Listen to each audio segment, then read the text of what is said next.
So this is Karia again, and I thought I would do a review of color pencils from the perspective of somebody looking for the best pencils for adult coloring books. That's my cat, one of my cats.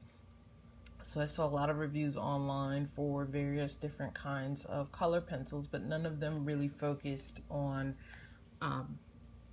adult coloring books, and our needs are a little bit different. For example, a lot of times we don't have a choice in the paper, so whatever the books are printed on, and the paper choice can vary greatly. So it has to be something that is able to handle different kinds of paper and to sort of there's a lot of blending and there's also a lot of fine detail, so it's got to be able to do all these different things. So in the back of this book, so let me show you the color pencils that I'm going to review. I'm going to review these Finest Hard Move, and these are Kor I Noors. I can't pronounce that. These are Kor I Noors, and they are woodless pencils. These are the first ones that I got. So this is one of the ones I'm going to review. I'm going to review the Prismacolor very thin ones, which are, as the description says, quite thin. And I'm going to review the Prismacolor Premier. I got the set of 72 after getting a couple of pencils and trying them out, as well as comparing them to the Faber Castell pencils, which are extremely nice but also quite expensive, which is why I only have a handful and I don't yet have the full set. So let me set all the stuff aside so that I can show you the different qualities of the pencils, and so that I can show you the sheet that I put together. So this is the sheet that I've put together, and I don't know if you can see this. Let me stick this back here so I can sort of have this elevated a little bit. Let me see so I can see this, show you this. So this is a sheet I've made up, and there's a lot of information here. So I want to go through it with you to sort of talk about the different things on comparing the different pencils. So what I did here is I took a couple of similar colors from the different sets that I have, and I did various things with them. So the first thing I did is I laid out just black. These are all the same black pencil, and I did the lightest line I could do, medium, and then the darkest line, and then I cross-hatched it over here. And I did the same thing with the very thin, the Prismacolors, and the Faber Castells. I did the same thing with violet, which is the color that they have in the Kor I Noor set, brown and green. But the Premier colors, I think the blue violet was the one that I had for the very thins, the soft core, as well as the Polychromos Faber Castell. The same thing with brown, orange. And then I did various forms of blending. So the first thing that most people talk about is the extreme difference in price. So for the 24, the Kor I Noors for the 24 are $13.49, or you can get them just 24 colors for 75 cents for just one pencil. Compare that with the Prismacolor very thins, which are $13.91, and they go for about $1. The Prismacolor soft cores are $25 for the same set of 24 and about $1.10. The Faber Castells, by contrast, are looks here like 3 times the price of the Kor I Noors, and they go for $39 or $1.75 a pencil. I actually ended up paying a little bit more because $1.75 is the online price. If you go to the store, you do end up paying a little bit more. So one of the things that I wanted to see was how the blacks could be, and by far the best black was the Faber Castell. Although the soft cores did give me a very close black to it, the very thins are mainly for fine detail, and it is a very thin, harder pencil. The Kor I Noor's woodless pencils was a very hard feel to them. So for example, I have hand pain, so the Kor I Noors were really not necessarily my first pick. If you have hand pain, a lot of people do adult coloring books for various forms of therapy. If you have hand pain, then the Kor I Noors are really not for you because they are a much heavier pencil. If you have hand paints, I think the two best ones are the Faber Castells and the softcores, because they lay down a very, I don't know if you can see this, but they lay down a very thick line of color very easily, and it's fairly light on your hands. The other thing that I wanted to talk about is the blending, because we do various forms of blending when we're doing adult coloring books. This was done with the Colorless blender, and then I did like a smudge like right after I laid down the line. So if you want to go in and do some fine detailing after you've done all your blending, or even before you do the blending, and you don't want your detailing to blend with your hand, or you don't want to smudge it as you work, the verithin's are very good for that. They lay down a nice even line, and unless you lay the colors on top of each other, just if you lay the colors just next to each other, they don't blend as easily, which can be really good for doing your outlines and that sort of thing. The Kor I Noors were surprisingly good at getting a good blend here with this was done with the Colorless blended pencil, which I'll show you in a minute. So they did a very good job of getting the blends in with the Colorless blended pencil with the Kor I Noors. I was actually surprised. I didn't think it would blend this well. But as you can see, it did not smudge as easily. So, but then when we get to the two soft ones, these are the two softest ones, you can see that as soon as I laid down the line, I went in and I smudged it with my finger, and I was able to get a good smudge. This is actually, you can turn this to your advantage, because then when I went in with a Colorless blender pencil, you can see that it did a really good job. I think the Faber Castell did the best job of blending the colors with the color pencil, even though the color pencil is a Prismacolor color pencil. So that's the other thing to keep in mind if you're going to be doing that, and if you're concerned about smudging. But overall, you know, everybody has different needs and different budgets. One of the things that I really wanted to be able to do is to lay down a good dark black. So the Faber Castells and the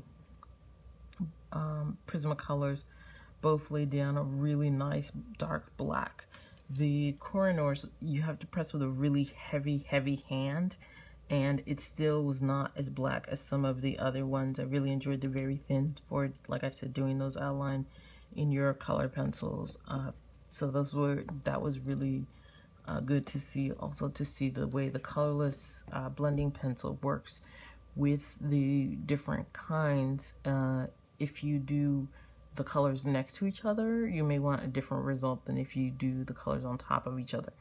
So that's something to keep in mind as well. But overall, this is just a general summary of the different pencils. I do think that the Faber Castells overall are really the best pencils if you have the money for them, but they're not required. You can definitely, as you can see, you can definitely get good blending done here with the Kor I Noors. You just might have to press a little bit harder, so that may be what you want. The Prismacolor verithin, I think, are more for detailing and then more for special effects. I would not recommend these as your only color pencils, but if you have the Polychromos or the softcore and you want something to supplement it that won't blend as easily and won't smudge as easily and will hold a sharper point, then the Prismacolors will be your choice. The Prismacolor verithins will be a great choice for going in with the extra details. The softcore and the Polychromos, I think, are quite similar. The difference between the two of them for color pencil use is the fact that the Polychromos lays down more color per line, so you can get the pages done a lot faster. You also don't have to use as much pressure, so that can be easier if you have hand pain. The other thing is that, as you can see here, blending is a little smoother in my opinion. If you look at the blending with the colors laid over each other with these two, they both work with, you know, like the various forms of blendings with baby oil.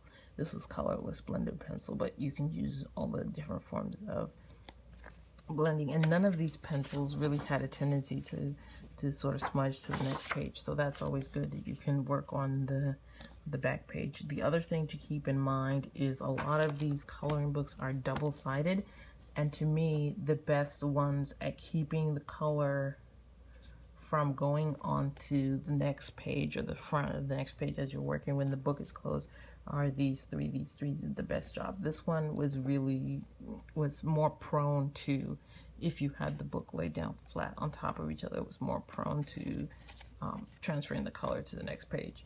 So those are some of the things that you need to keep in mind. A lot of coloring books now are single-sided, or people buy the book and they'll Xerox a page to print all over again, or they will print pages out online. So if you're doing that and your work is single-sided, then it's really not a concern for you with the Kor I Noors. And if you don't mind having to press a little harder, or even if you have a tendency to press hard, the Prismacolor softcore and the verithins can sometimes break. So if you have a tendency to press very hard, I would definitely recommend the Kor I Noors or the Faber Castell Polychromos for those people who have that tendency to press really hard. The other thing about the Polychromos to keep in mind is, let me get a couple of these pencils for you to show you something.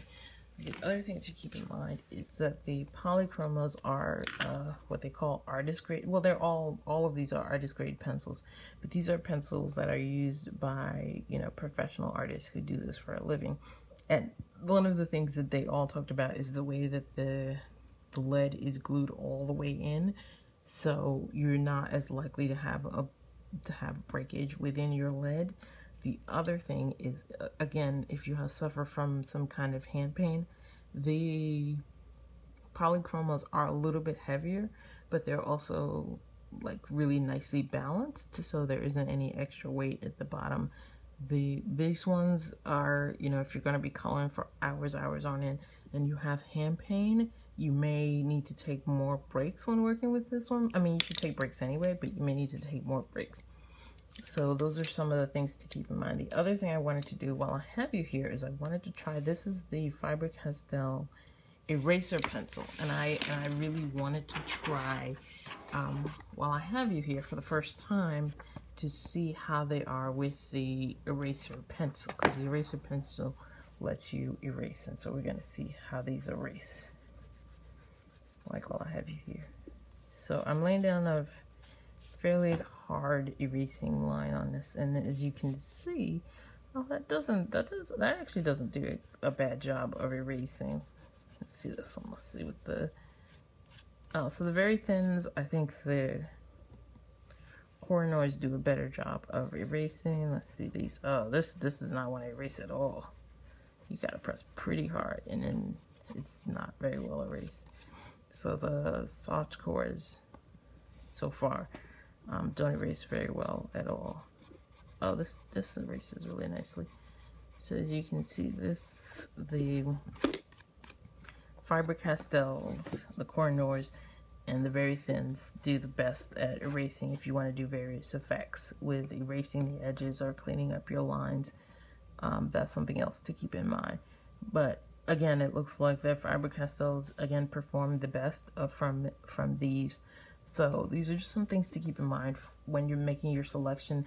And last thing, they do, all of them blend really well together. So if you have a piece and you want to work with different ones to get different effects, so like the verithins with the Polychromos, I've used them together and they work really nicely together. So it's not as if you have to stick with one brand. You can intermix them, you can layer them together with the same brand.